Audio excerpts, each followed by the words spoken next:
ফিরে আসার পর 12 মাস মানে 1 বছর নতুন কাজের ব্যবস্থা না হওয়া অবধি প্রতি মাসে তাদের 5,000 টাকা করে দেওয়া হবে। লেবার ডিপার্টমেন্ট হচ্ছে এটার ব্যাপারে নোডাল ডিপার্টমেন্ট। আমাদের উৎকর্ষ বাংলা আছে যেখানে স্কিল ট্রেনিং দেওয়া হয়। ফিরে আসা শ্রমিকদের মধ্যে আমরা দেখবো দক্ষতা কার কিভাবে আছে, এবং যে দক্ষতা থাকে দরকার হলে আমরা তাদের আবার প্রশিক্ষণ দেবো, এই বিভিন্ন কাজে ইনভলভ করবো। এছাড়াও কর্মশ্রী প্রকল্প আমাদের আছে, এই শ্রমিকদেরও জব কার্ড দেওয়া হবে। কর্মশ্রী প্রকল্প যেটা 100 দিনের কাজ বন্ধ হওয়ার পরে আমরা চালু করেছি, মনে রাখবেন এর মধ্যেই আমরা 78 লক্ষ জব কার্ড হোল্ডারকে কাজ দিয়েছি এবং 91 কোটির বেশি ম্যান্ডেট তৈরি হয়েছে।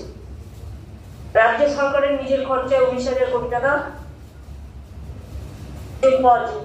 খরচ হয়েছে।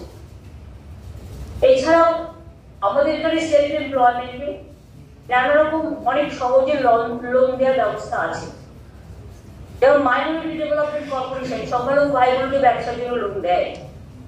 SC ST OBC development corporation SC ST ওবিসিদের লোন দেয়। উদীয়মান স্বনির্ভর কর্মসংস্থান প্রকল্প লোন পাওয়া যায়। এই যোগগুলো তারা নিতে পারে। কেউ পরিযায়ী শ্রমিক আসলে প্রথমে যে কাজটা আমরা করবো তারাতে 5,000 টাকা দেবো, তাকে খাদ্যসাথী কার্ড বানিয়ে দেবো। এটা ডিএমদের বলা হয়েছে, বিডিওদের সমস্ত সিএস নিজে দায়িত্ব নিয়ে মনিটরিং করবে। এটা হাতে সঙ্গে সঙ্গে খাদ্যসাথী কার্ড, স্বাস্থ্যসাথী তার পরিবারের জন্য কার্ড। তাদের যদি নিজেদের বাড়ি থেকে ঠিক আছে, বাড়ি না থাকলে কমিউনিটি কিচেন সেন্টার, এবং তাদের ছেলে মেয়েরা অর্ধেক পড়াশোনা অবস্থায় বছরে ফিরে আসছে, সুতরাং তাদের স্থানীয় যে সমস্ত স্কুলগুলো আছে গভর্নমেন্টের, সেইসব স্কুলগুলোতে ভর্তির ব্যবস্থা করে দেওয়া, যাতে বাচ্চাদের শিক্ষার কোনো প্রবলেম না হয়, ছেলে মেয়েদের পড়াশোনার সুবিধা এবং শিক্ষার ধারাবাহিকতা বজায় রাখার জন্য। এছাড়াও তারা অন্যান্য সরকারি প্রকল্প যেমন কন্যাশ্রী আছে, শিক্ষাশ্রী আছে, ঐক্যশ্রী আছে, মেধাশ্রীর মতো নানান স্কলারশিপের সুযোগ সুবিধাও পাবে। এই প্রকল্পের সুবিধা কারা পাবেন?